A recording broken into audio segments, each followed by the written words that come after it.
What's up, Des Moines? Doc Ladd here with the Fit Moines podcast. Today I have Dillon Burns with Anchor Fitness and Nutrition. What's going on, Dillon? How much, Brian? Thanks for having me on today. Really appreciate it. Yeah, absolutely. Thank you for taking time out of your busy schedule to be here.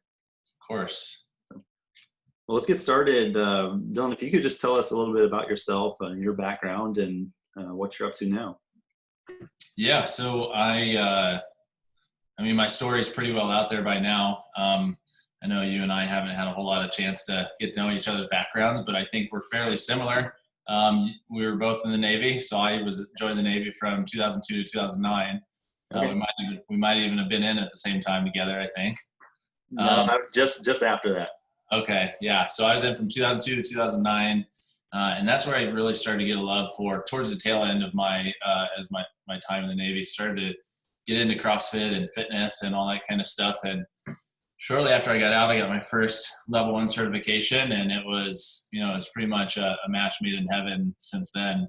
I've been doing it in one way, shape, or form since 2007, technically, because our unit started to use that for our PT program. And yeah, it's been with me ever since. Currently, I still do CrossFit, but it's not what I teach. It's not what I coach. Yeah.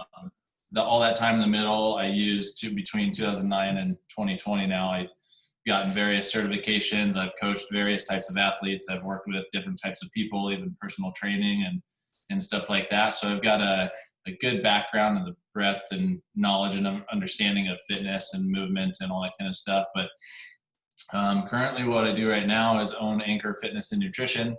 And I work with really two populations, and those are the two obvious populations. One is adult age men and women from basically 27 to 51 years old. That's a pretty narrow age group that I work with. Those are usually busy parents, busy professional adults that are beginner to intermediate level fitness.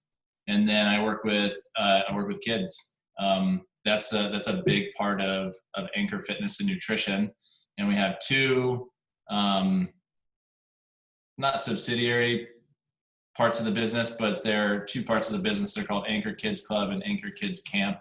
Okay. We're partnered with the Des Moines Public School District to host before and after clubs based on physical fitness, nutrition education, and recreational activities. So those are the big ones, and those are the ones that I've been doing for the last year or so with partnerships with the district. And then we just recently launched September 1st for Anchor Fitness and Nutrition, the hero brand that we use for adults, all of our online programs and services. So that's pretty cool.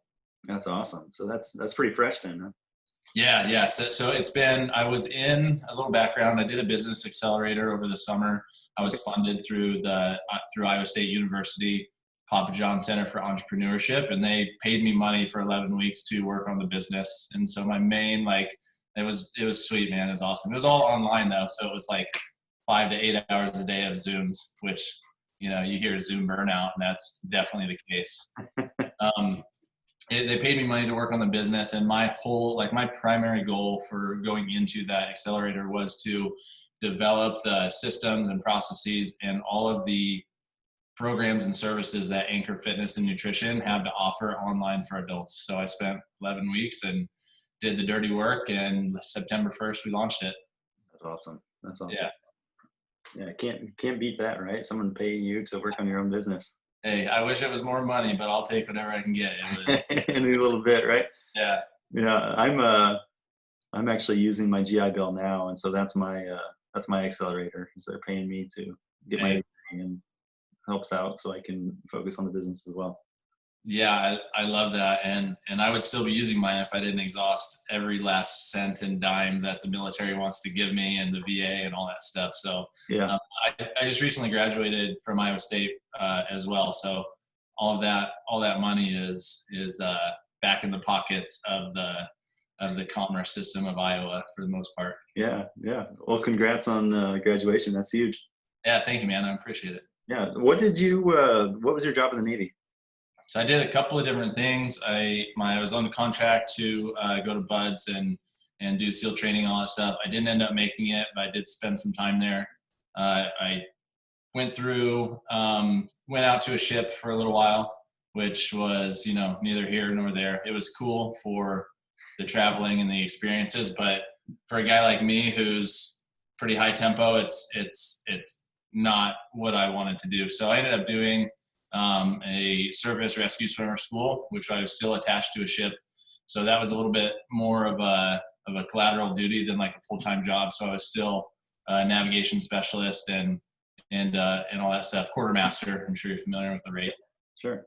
So yeah, so I did that, and I think I finished that duty station like 2006 or 2007.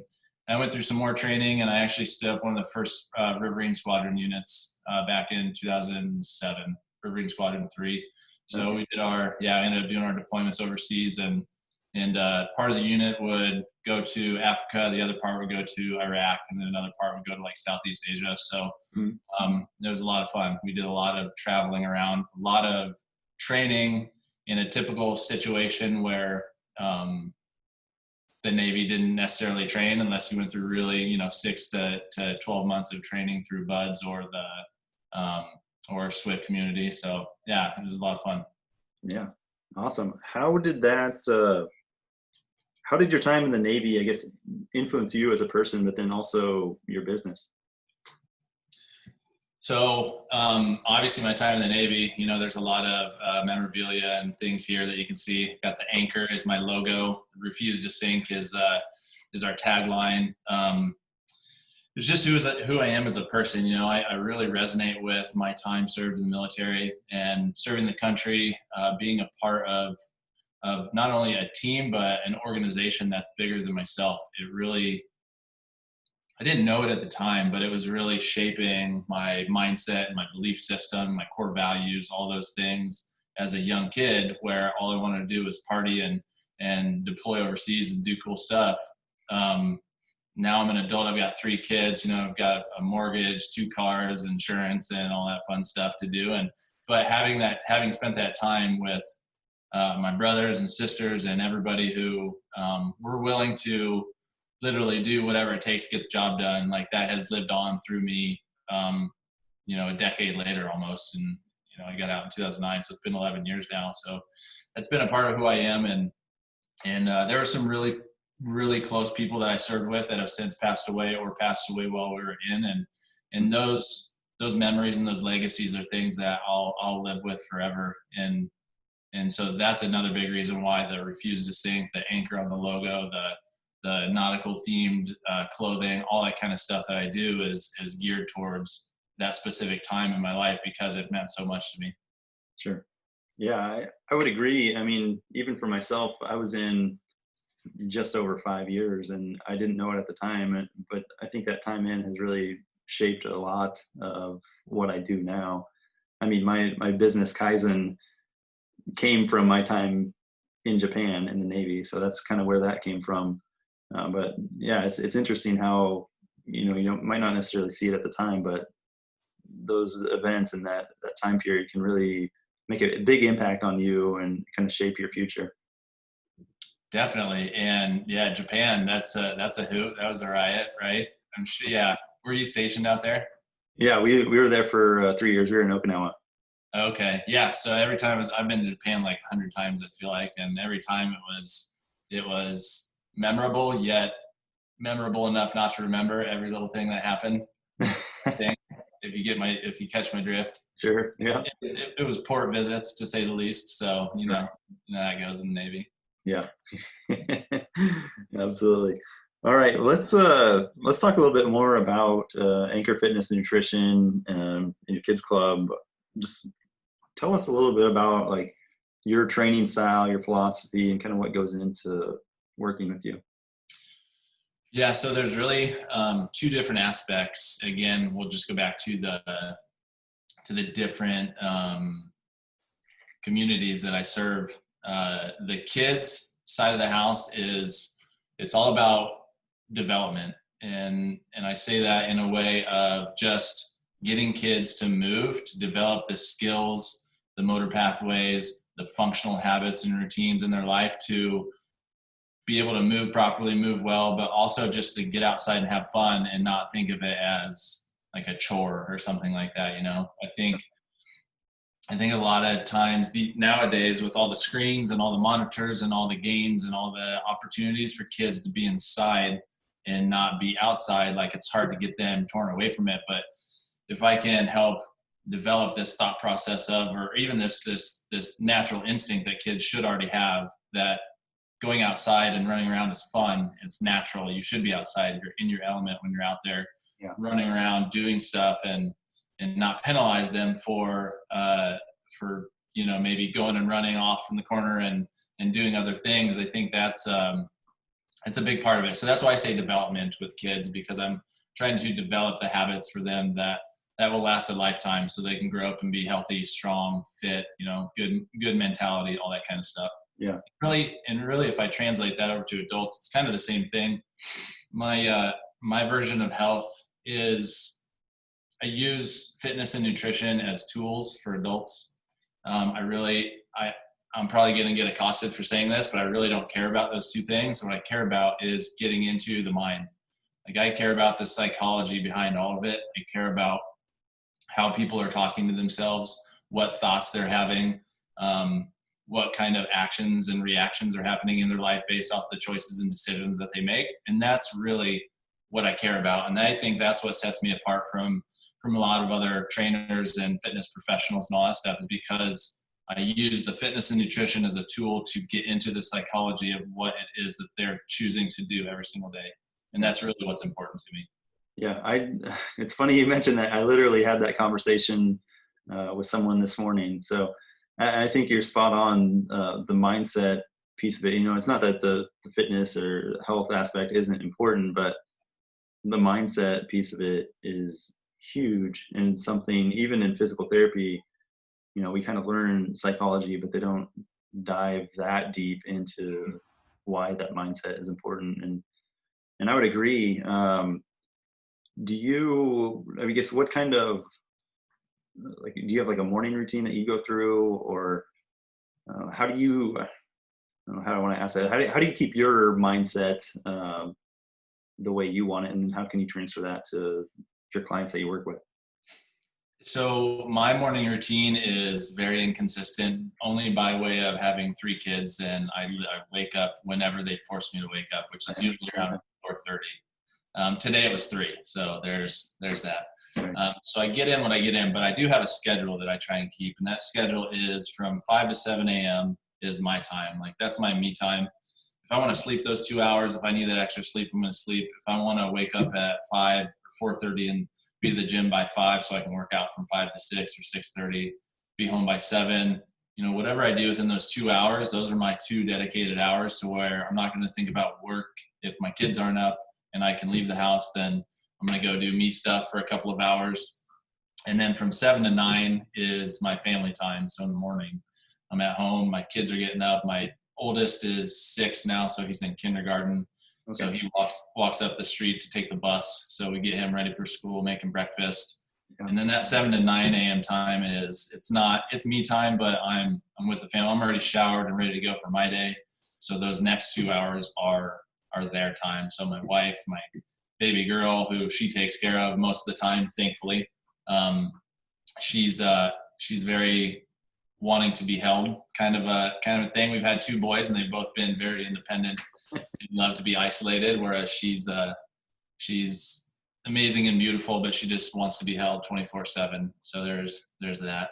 But those 2 hours are family time in the morning. And then from 9 to whenever quitting time is, usually around 4, when my 3:30 or 4, when my son gets home from school, and then we got to go pick the middle child up, Maverick, from daycare. That's all work. And my work is varied, on my daily routine. I could go do another workout and film it for content. I could do, some social media stuff. I could have some coaching calls that are set in stone. And it's just, my work day is varied, but my morning routine is from 5 a.m. to 9 a.m. I have those two blocked out sets of times where I have me time and I have family time in the morning. Kind of the same thing in the evening as well. Gotcha. Now, is this like a combination of in-person and online training? So we went through, I guess if I backed up a little bit, I was a personal trainer at Lifetime for about a year. before I stopped working there and went full on campus at school. And I was doing all in-person stuff, and I kind of transferred that into, that's when we started the kids camp and the kids club stuff with the Des Moines public school system. And that was August of 2019. So about a year ago. And that was all in person. And technically right now with the kids stuff, we should be in person, but the school district went all virtual. And today was the very first day of school. So Sure. that is currently being offered virtual, but they don't know how to implement, and they're not sure of how to implement the after school activities, or if they're even going to, until they reassess and get back to at least the hybrid model of, partially in school, partially virtual kind of thing. And I don't know if you've been following along with that, but that's a whole nother bag of worms to open. The schools system is suing the state and all sorts of weird stuff. Right. Yeah, it's interesting. And my kids are about the same age, I think. We've got a 5-year-old to be 6 in December, almost 3-year-old, and then a newborn too. So okay. Yeah, we're kind of right in the thick of that, trying to figure out like online learning for our oldest, and it's been interesting. Yeah, totally. So that all of that has been playing out over the summer. And as a community partner with the district, we have meetings once to twice a month, and they've had, and it's no fault of their own, but they just don't have any answers, and they still don't have any answers, but they're starting all virtual. So Sure. I'm not really entirely sure what's going to happen with the in-person side of the house for the kids. Now with the adults, we do all virtual. So like we got the ebooks that we just launched. We do the Dillon Burns method, which is the 9-week hybrid fitness, nutrition, and lifestyle ebook. And that's for sale on our website. And then that comes with also 2 hours of coaching calls. So we do a Zoom, much like we're doing right now, face to face. And we do a goal setting session and then an actual coaching session to where we can get in depth on their drive and motivation and intention for the next 9 weeks of that fitness program. And we also just launched today. It just kicked off actually the first 7 days to Healthy Habits Challenge. So we got about 23 people in this challenge. And this was all a part of, basically a funnel that I created to give people a ton of value, give people a bunch of free stuff, and then ask them to join this free challenge so I can give them, more free content and free value. So within this group, I'm in there face-to-face like this. We're doing lives, Q&As, talking about mindset, nutrition, lifestyle, habits, and rituals. And it's really based on that 3-part ebook series that I gave them for free when they signed up for the newsletter. They have 100 plus workouts without a gym. They have a 9-week workout program, and they have 49 healthy recipes: breakfast, lunch, dinner, sides, snacks, juices, and smoothies. And it's all virtual. And that was a big takeaway for me.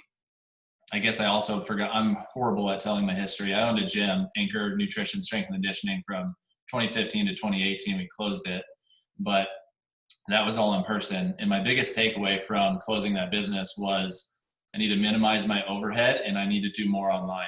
So given the current climate and everything that's happening right now, I shifted from doing personal training, owning and operating a gym with super high overhead, like strangling high overhead, to now doing everything online where I have $0 of overhead. And it just allows me more freedom to do what I want to do, to build out, this free content and add value into people's lives, that I can sit down and literally bang something out in a week and it's really good. Or I could spend 6 months on something and then charge that on the website, that kind of thing. So everything is all virtual right now. Gotcha. Okay. Yeah, this is a perfect time to go virtual, right? Yeah, it's almost like anyways, you can't even get in.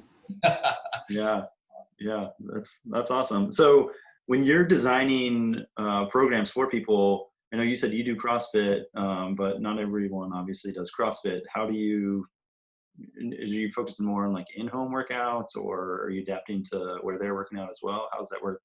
Yeah, so there's one term, I guess, that I'll use is GPP, or general physical preparedness. And so it takes basically a little bit out of a lot of different pots and puts it into this one system of, like, I want people to be strong. I want people to be able to move well. I want people to not have pain when they're moving. I'm sure you can relate to that. Yeah. And And so general physical preparedness is just, I'm taking some body weight stuff, I'm taking some bodybuilding stuff, I'm taking some, I hesitate to say powerlifting because I'm not training them to be powerlifters, and I don't use that word, or CrossFit or any of these other methodologies in my marketing or promo, or even to put out online anywhere. But it takes a little bit of all these systems and puts them into place so that people can work on their strength, work on their body composition, work on their mental, their mindset, and all that stuff. Also, while working on training their physiological health, their heart health, and all these other different factors. And that just comes from my ability and my past, all the studying, all the research, all the client work that I've done with athletes, with military folk, with people just starting out on their health and wellness journeys. This is basically a system that GPP is not my system. This is just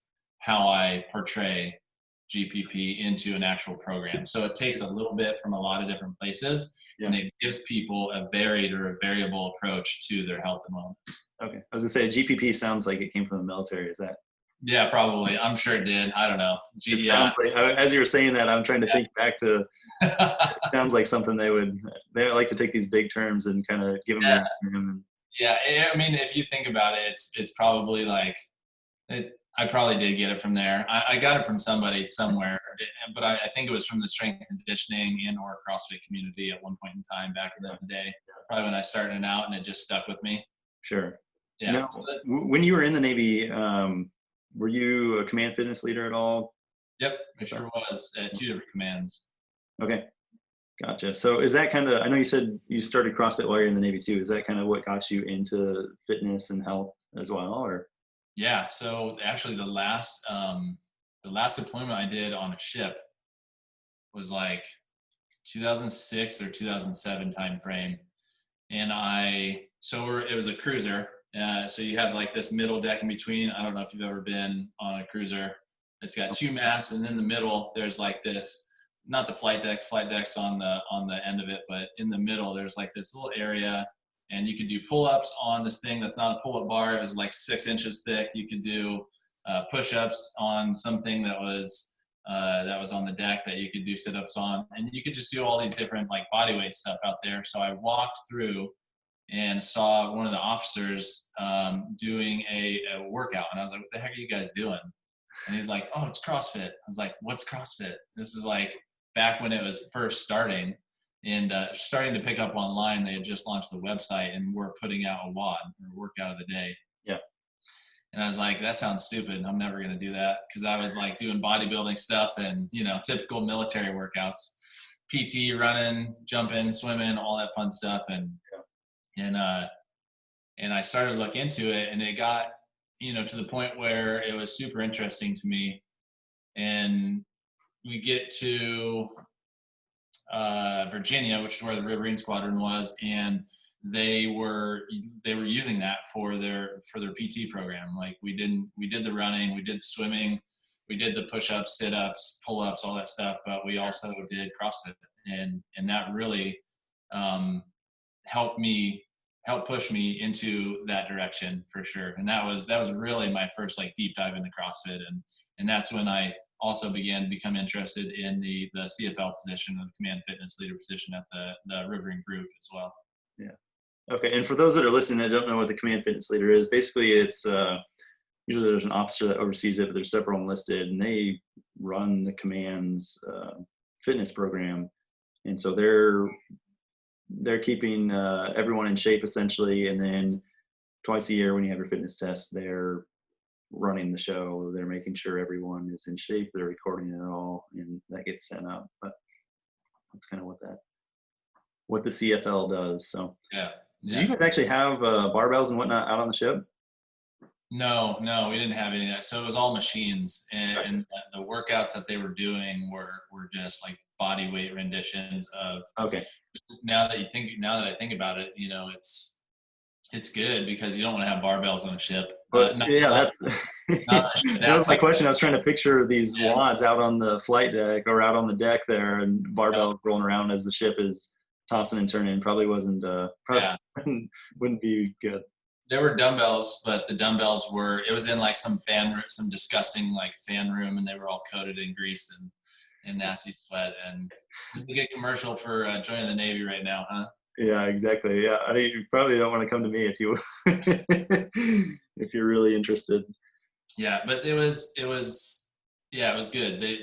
We could use some dumbbells and all that kind of stuff, and you pull them to a port. You could do a workout at any of the base gyms or whatever Right. they have out in town if you could find something like that. But yeah, that was my intro to CrossFit.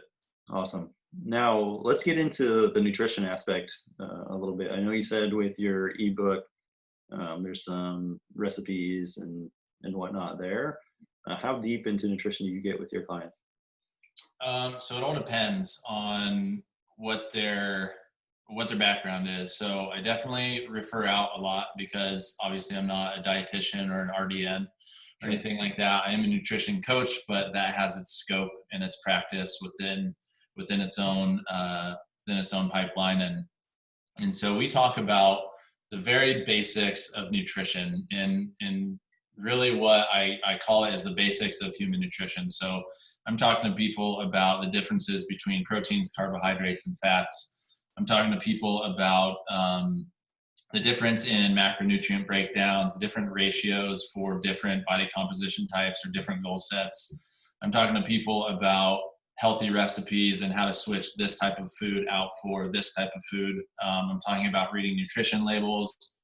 I'm talking about all this very, very basic, elemental or fundamental stuff that people should have the knowledge of.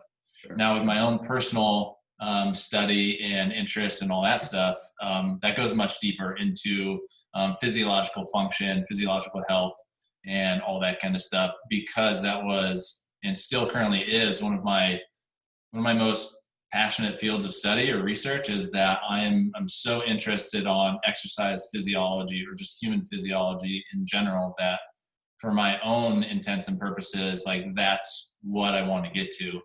And so I haven't yet pulled the trigger on this, but one of the big driving factors in my education is to get a master's in clinical nutrition. Okay. That's a little bit down the road. Clinical nutrition by way of nutrigenomics, so how the food that we put in our body affects our DNA or affects our genome, and that's something that's super vitally important for me to understand and know. I currently don't have the full picture of what's happening, and that's continued education for me. And then, as you know, with the Yellow Ribbon program, I can get that 100% for free. So I'm definitely going to do a 2 years master's program. We just have to have the right time. 3 kids. My wife wants to finish. She's got a year left of school until she can get her bachelor's, and Yeah. so we just have to wait till the time is right. So within the next few years, I'll continue my own self-education and research and study. That's never going to stop. But by the time probably 2024, 25 hits, I'll definitely have a master's in clinical nutrition. Awesome. Yeah, it's so right now I'm doing a master's in marketing, and that's all online right now. But just doing, having a family, 3 kids, starting up a business. We're about a year old right now, and then I think I'm like 3/4 of the way through that program. But it's Nice. a lot. So Dude, respect. yeah, grinding. Definitely, every day's a hustle for sure. It is, man. That's awesome. And I love to hear that stuff because it's doable, and people like you and I understand that you can do anything. Literally, you can do anything. There's always time for it. You just have to make the time. Yep.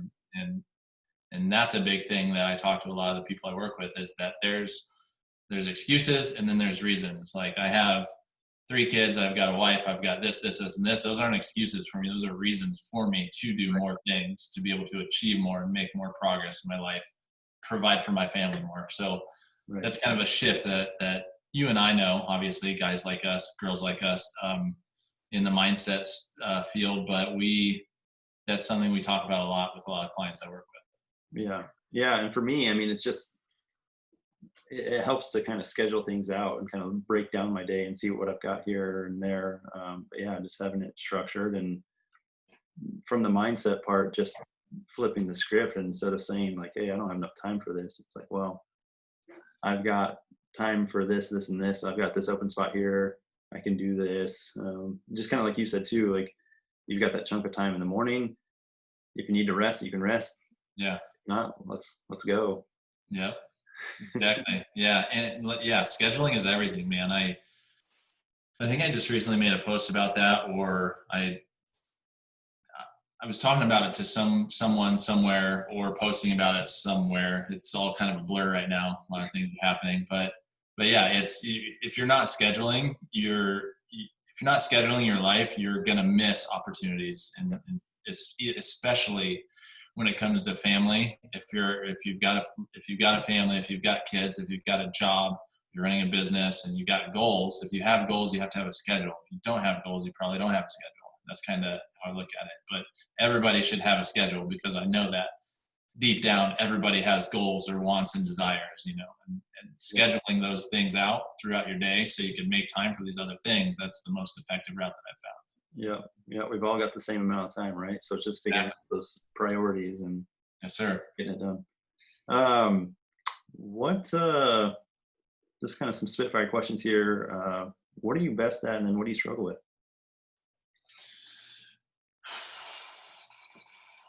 I am best at forcing myself to do hard things. Okay. That's if I'm known for anything, it's that I do crazy stuff, and I can literally just will myself through it. And it hasn't always been that way. In fact, it specifically, talking back to, my contract in the military, coming in on a SEAL contract, it was not that way back then. In fact, which is why I didn't make it through. A couple of reasons why I didn't make it through. Yeah. So thinking back to my mindset then to where I'm at now, drastically different. I could literally endure the suckiest suckfest of all times, and I would be completely okay with it. But that's just because that's where my mind is at. And I struggle with balance. Balance is my lifelong struggle, especially right now. Yeah. Especially with all of those reasons that I gave you earlier, not excuses. I really do feel like my family takes the brunt of my overachievement, like my trying to overachieve in absolutely everything I do. Something will always fall by the wayside. And as hard as it is for me to admit, and even as hard as I try to be there every single moment, and every time I schedule family time, and every time my kid needs me or my wife needs me or this or that, it's just my balance is what I'm currently struggling with. And it has been for a while since we opened the gym. Like, there was no balance there. That was 4 a.m. to 9 p.m. at the gym all day, every day, trying to make ends meet and run the business. Yeah. And ever since then, it's just like, I'm so focused on high achievement that things that aren't like on that same level of like that same playing field of achieving like my whole life's destiny and goals and all that stuff I feel like it falls a little bit by the wayside. So I am working on that very intently, on the whole balance thing, because I know that my family does not deserve me to not be there as much as I could be. It takes sacrifices to build something great, but I don't feel like my family should be the one that I sacrifice to achieve that greatness within my life. Sure. And how do you, because I struggle with that as well. I get so focused on things and I want to get things done. And then it's hard for me to kind of shut that off and then switch focus entirely and then give my family that time. So how do you kind of flip that switch and then refocus? Man, it's the switch. I don't think I know how to flip it. I think it's just on. It's on. I did recently just have this conversation with my wife where I'm like, I am just built to work. I want to work 24 hours a day, 7 days a week, 365 days a year. I don't want to take a day off. I don't want to sleep. I don't even want to eat. I just want to sit here and work and grow a business and figure it out. And I'm sure you can totally relate to that. Yeah. So I really do feel like that switch is never off, but I do consciously pull myself out of the situations by scheduling. My scheduling is everything. Like those blocks in the morning, I do that I don't do that as much throughout the day because my days are kind of like, I do have a board here where I write everything down on, but the middle of the day, I know the things that I need to work on to move the needle forward in the business. But my scheduling really comes in like scheduling out my me time, scheduling out my family time, and making sure that I'm in the morning, and then in the evening, I know that 4 to 6 p.m. roughly is pick kids up, make dinner, spend time with the family, and then 6 to 7 p.m. is like play time, bath time, read stories time. 7 to whatever p.m. could be more work time if I needed it, or programming for the online programs that I have, and that kind of stuff. So yeah, it's just it literally comes down to scheduling, and that switch is never off in my mind. My mind is always thinking about work or something that I could or should be doing. Sure. More often than not, it's just I either write it down or I continue that thought process the next day or the next time I have to work. If it's really pressing and I'm like, shoot, I got to do this right away, then after that 7 or 8 o'clock time frame, I'll come back downstairs to the studio and get it knocked out. I'll work until midnight, 2 or 3 if I have to, because like that switch, right? It just never shuts off. Right. Yeah. I get the same way. I'm so focused on the next thing. Like, what's the next big thing? Let's get it done. And I have a hard time just putting it off onto the side and wait until later. So I'm the same way. Like, I'll come down and work on things after the kids go to bed or whatnot, which is harder to do with more kids and get tired after that. But yeah, man. I think the big thing though that I took from that, like with you not being able to flip that switch, it just speaks to how passionate you are about helping others achieve their goals. Yeah, there's 2 sides to that, right? I'm obviously I have a servant's heart. Like at the end of the day, I will serve. I don't ask for a whole lot of money for the services that I do provide currently. Yeah, because I know the market that I'm working with. I know the people that will come and buy stuff from me in this very specific marketplace that I'm in within Des Moines, and then even within the Midwest and regionally, that if I can serve a lot more serving than I ask, then eventually it's going to grow into something to where I can start asking for those higher ticket prices. I can start asking more of people. But until then, it's just, I'm giving, I'm serving, because that's just, I feel I relate to that really, really deeply in my heart. And then the other side of that is, I have a goal set for myself by 2025. I want to be, bringing in gross revenue of $1 million. So, 2 sides to every spectrum is I do have that servant's heart, and I absolutely love to work with people and help them make progress in their life. But I also want to make progress in my life. So 2025, $1 million in annual revenue, like there's the 2 ends of the spectrum there. Sure. Well, and I always tell people too, like the more, it's not necessarily, I'm not trying to speak for you though, but typically it's not just about the money, but the more money you have, the more people you can help. Right. Yeah. So it's not having that money isn't a bad thing. And certainly you work extremely hard to get that, and you deserve it. And you deserve to be able to, provide for your family and give them things that maybe, they want, or maybe things that you didn't have, or whatever it may be. But yeah, the more you have, the more you can help. And so. Yeah, exactly. And that was one of the big struggles with the gym, is that we never had much, and we had this huge space. It was amazing. We had a yoga studio, we had a kitchen, we had a 5,000 square foot warehouse space where we could slam weights and blast music all day long. And it was beautiful, but we just didn't have a whole lot of members, and we weren't making as big of an impact as we had wanted to in the lives of those, 60 people. We were making a terrific and amazing impact. And in fact, I'm still having, memories on Facebook pop up and saying, exactly at this time, 3 years ago, 4 years ago, 2 years ago, and even up to 5 years ago, we were running the gym and people were getting stronger, faster, healthier, more confident. Their mindset was shifting, all these different things.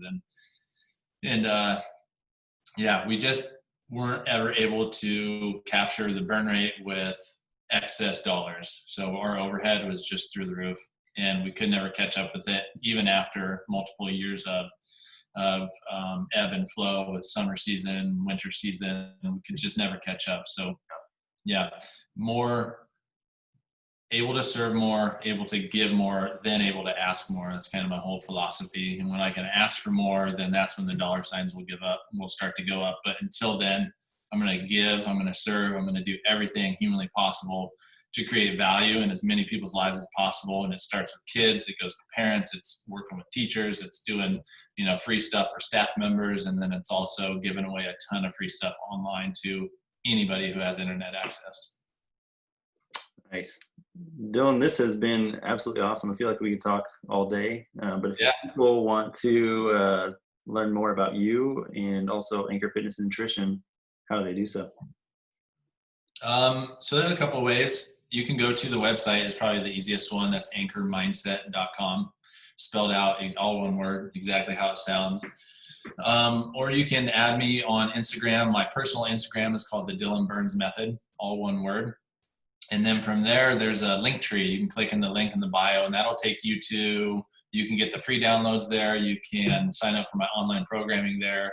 I currently think those are the only two links I have, but I have like 10 other links that we're getting ready to drop on there for the podcast called the Dillon Burns Method. Also, there's one episode. We just launched that not too long ago. Awesome. So Facebook, Instagram, and Facebook is Dillon Burns, or you can add Anchor Fitness and Nutrition. Awesome. Well, Dillon, thank you so much for taking time out of your day to be here. Appreciate it. Of course. Thanks, Brian. I appreciate it. Yeah, no problem.